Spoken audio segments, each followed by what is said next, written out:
Pues sí, efectivamente, estamos encantadas de haber llegado a cumplir 50 años, nada menos, en el mundo de la música, que es muy difícil en España. Pero es que lo peor del caso, o lo mejor, es que tenemos proyectos de futuro para este año 50 años del 67, 2017.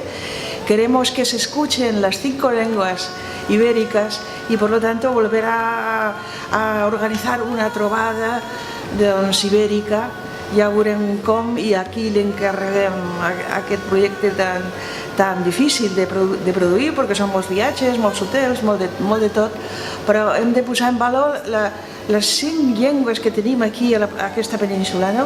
I després volem tancar l'any amb un concert una mica sinfònic, almenys un quartet de corda, un quartet de vent, i a l'Auditori Nacional, perquè sembla que s'ha de posar allà el colofón, no?, d'una carrera musical.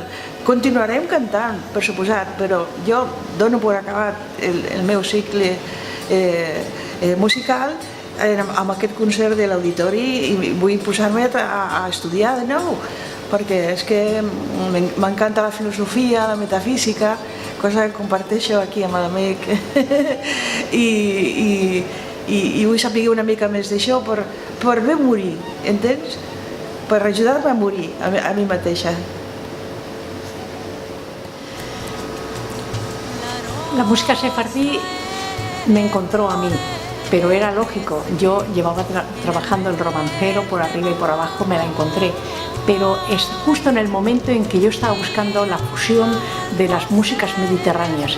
Y la música sefardí la tiene hecha con el pozo de los siglos, porque tiene una influencia, desde aquí se ve oriental, desde Oriente se ve occidental. Es la mezcla perfecta de Oriente y Occidente. Bueno, algunas canciones. Y la verdad que, bueno, tiene una riqueza y además es nuestra cultura. O sea, no estoy quitándole nada a nadie, es mío.